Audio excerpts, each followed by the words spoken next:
Hello, नमस्कार दोस्तों। आपके अपने यूट्यूब चैनल AB 97 क्लासेस में आपका हार्दिक स्वागत, हार्दिक अभिनंदन है। आज हम जो NCERT 10th क्लास जो इतिहास है अध्याय नंबर पहला, उसका जो यूरोप में राष्ट्रवाद का उद्देश्य है, इसके हम जो एग्ज़ाम बोर्ड और कंपटीशन एग्ज़ाम के लिए जो क्वेश्चन है वो हम डिस्कशन करेंगे। क्योंकि इससे पहले हम जो इनके जो चैप्टर वाइज है वो हमने डिस्कशन कर चुके हैं पहले। अगर जिस साथी ने वो क्लासें नहीं देखी हैं तो ज़रूर देखें। और यहाँ से हम जो एग्ज़ाम बोर्ड इम्पोर्टेंट क्वेश्चन है वो हम डिस्कशन करेंगे। तो आज के इस सेशन को हम शुरू करते हैं। ज़्यादा से ज़्यादा इस क्लास को शेयर, लाइक और कमेंट में ज़रूर बताएं।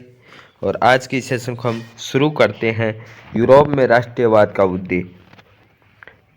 क्योंकि एग्जाम बोर्ड में एक एक अंक वाले प्रश्न है वो पूछे जाते हैं। तो जो निरंकुशवाद को परिभाषित कीजिए। निरंकुश जो पहला जो प्रश्न है हमारा, निरंकुशवाद को परिभाषित कीजिए। निरंकुशवाद क्या है ये हमें बताना है। तो हमारा इसमें आंसर है ऐसी शासन व्यवस्था जिसकी सत्ता पर किसी प्रकार का कोई अंकुश नहीं होता। ये अत्यंत केंद्रीकृत, सैन्य बल पर आधारित और दमनकारी सरकारें होती है। कि ऐसी शासन व्यवस्था जहाँ ऐसा शासन हो रहा है जिसकी जो सत्ता पर किसी प्रकार का कोई अंकुश नहीं है, मतलब किसी प्रकार का कोई अंकुश का मतलब ये है उस पर जो शासन हो रहा है ना वो मनमर्जी से हो रहा है। किसी सरकार के द्वारा वो शासन नहीं चलाया जा रहा, परंतु एक राजा या सैनिक बल के द्वारा ऐसा शासन किया जा रहा है। तो वो हो गया जिस पे कोई अंकुश नहीं है और ये अत्यंत केंद्रीकृत है, सैन्य बल पर आधारित है। कि हम कह सकते हैं अगर सेना है, फौज के दम पे अगर कोई शासन किया जा रहा है, डरा धमका के जो शासन किया जा रहा है और दमनकारी सरकारें होती है, तो उसे हम कहेंगे निरंकुशवाद। तो क्या परिभाषा है एक बार? ऐसी शासन व्यवस्था, हमें लिखना ऐसी शासन व्यवस्था जिसकी सत्ता पर किसी प्रकार का कोई अंकुश नहीं होता और ये अत्यंत केंद्रीकृत और सैन्य बल पर आधारित दमनकारी सरकारें होती है, उससे हम क्या कहते हैं? निरंकुशवाद कहते हैं। तो यहाँ से हमारा एक क्वेश्चन वो बन सकता है। तो नेक्स्ट क्वेश्चन क्या है? कल्पनादर्श से क्या तात्पर्य है? जो कल्पनादर्श है उससे क्या तात्पर्य है? तो एक नंबर का हमारा आंसर क्वेश्चन है ये। एक ऐसे समाज की कल्पना जो इतना आदर्श है कि उसका साकार होना लगभग असंभव होता है। कि जो कल्पनादर्श से क्या तात्पर्य है? तो एक ऐसी समाज की कल्पना, एक ऐसी समाज की कल्पना करना जो इतना आदर्श है कि उसका साकार होना लगभग असंभव है। तो हमें वो क्या है? एक कल्पनादर्श होती है। नेक्स्ट क्वेश्चन हमारा है कि 1789 में फ्रांस की क्रांति के बाद फ्रांस में आए दो बदलाव के वर्णन करो। पहला जो हमारा क्वेश्चन बन सकता है कि फ्रांस की क्रांति कब हुई थी? फ्रांस की क्रांति कब हुई थी? 1789 में। तो इसमें पूछ रहा है कि दो बदलाव है वो हमें बताना है। तो क्या आएगा? प्रभु सत्ता राजतंत्र से निकल गए। प्रभु जो सत्ता राजतंत्र से निकले फ्रांसीसी नागरिकों के हाथ में आ गई। जो पहला जो बदलाव हुआ था वो हुआ था जो प्रभुता थी, जो सत्ता थी वो राजतंत्र से निकलकर किसके हाथ में चलेगी? नागरिकों के हाथ में चलेगी। किसके नागरिकों के? फ्रांसीसी नागरिकों के हाथ में। और फ्रांसीसी क्रांति कब हुई थी? 1789 में हुई थी।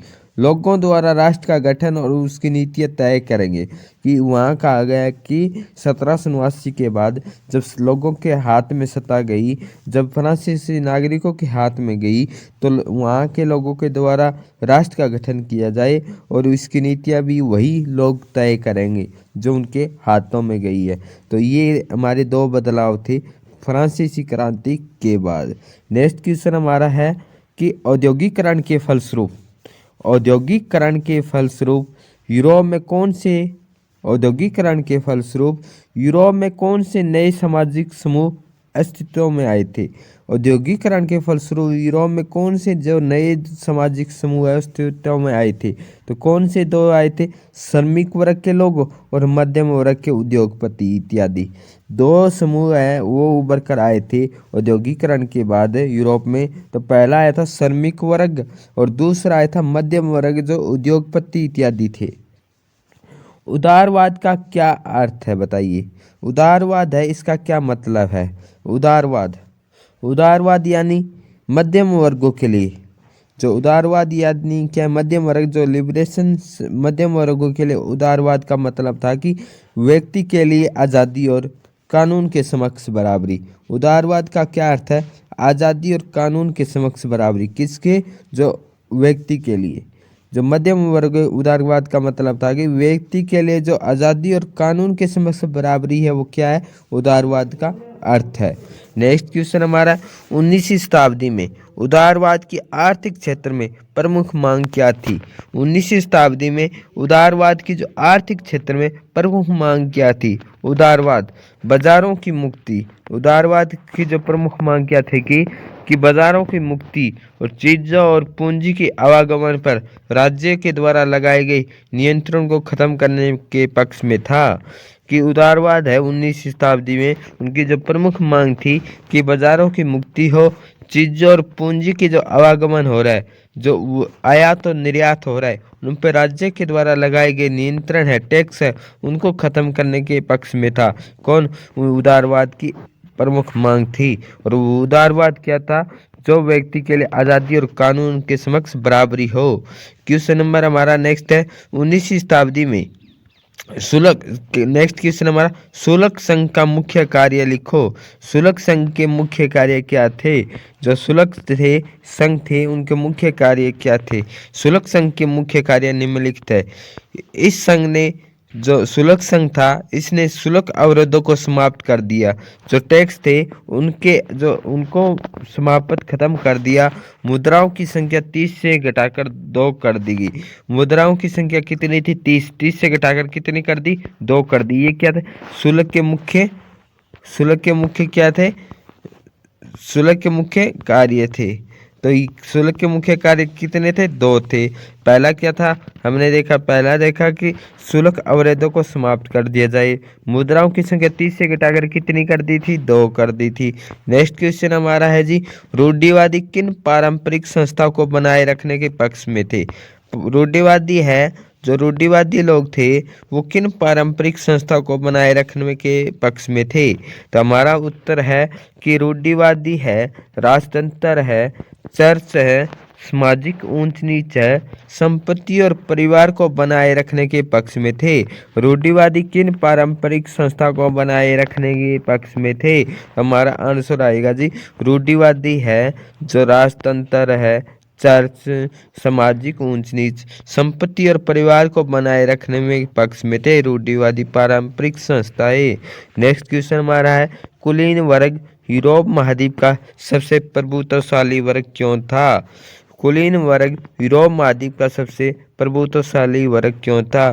तो फिर से अगर आपको हमारे पूरी क्लास है, जो पूरे चैप्टर वाइज हमें पढ़ना है, तो हम इससे पहले 32 क्लास हम कर चुके हैं।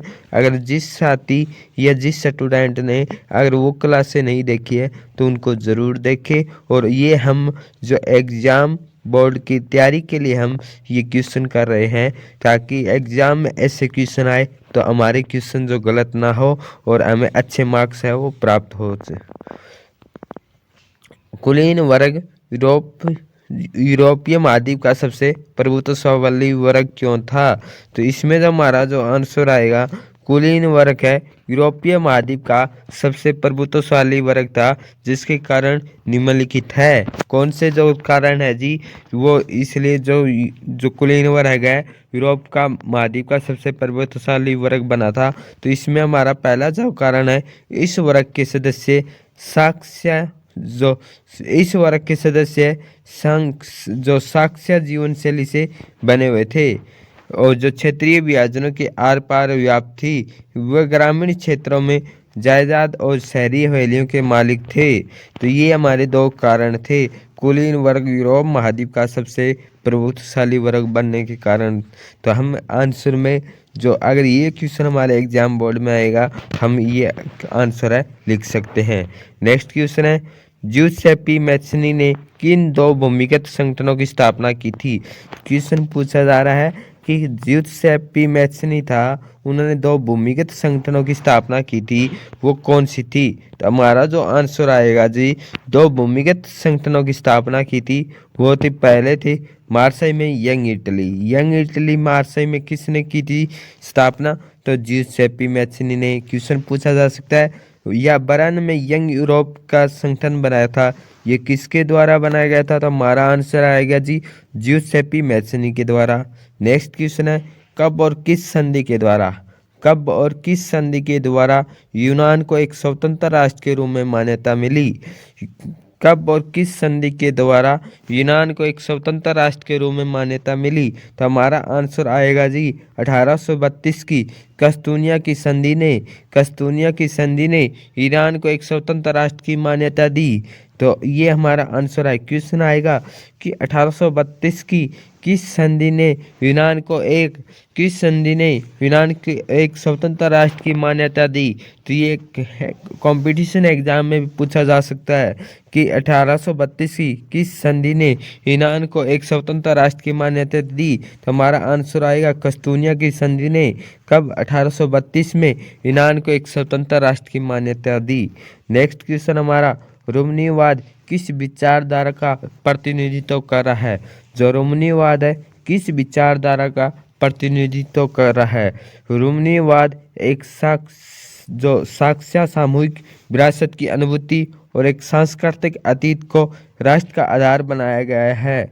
अगर आपको ये क्लास अच्छी लग रही है तो इस चैनल को सब्सक्राइब ज़रूर करें, कमेंट करें, लाइक करें, शेयर भी करें।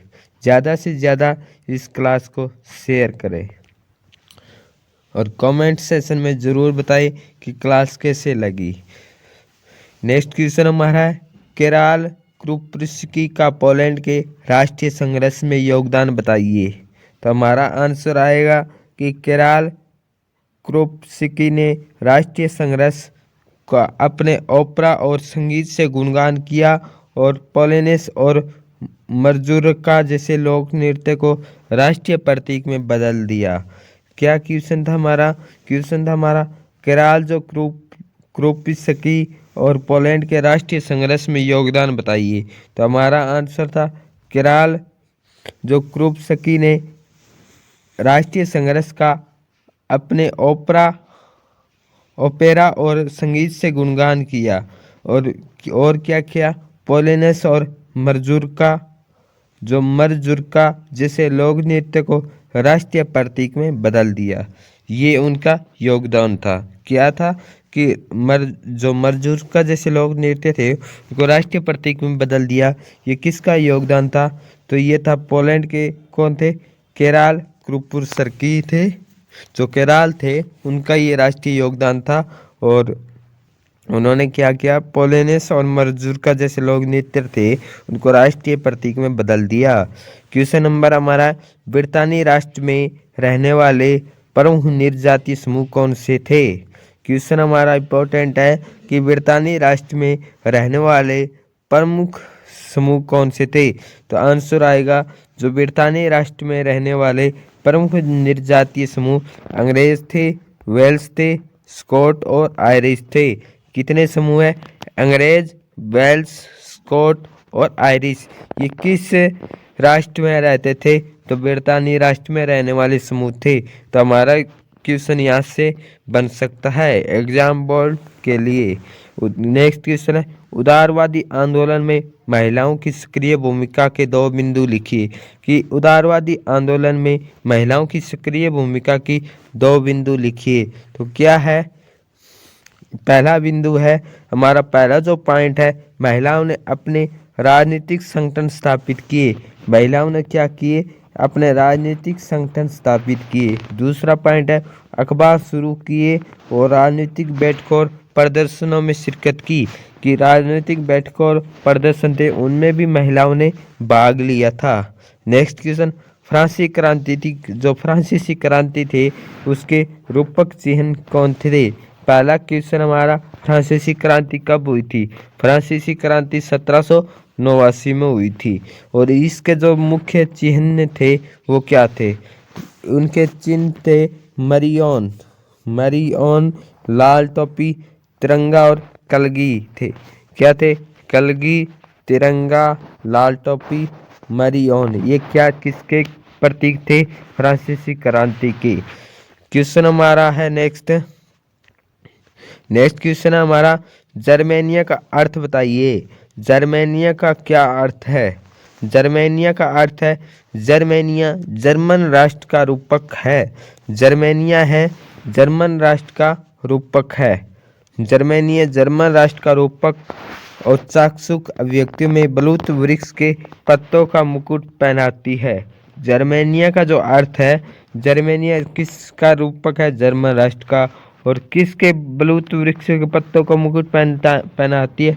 जो चाक्षुष अभिव्यक्तियों में, क्योंकि जर्मन बलूत किसका प्रतीक है? वीरता का प्रतीक है। तो हमारा क्वेश्चन है कि जर्मेनिया का मतलब बताना है।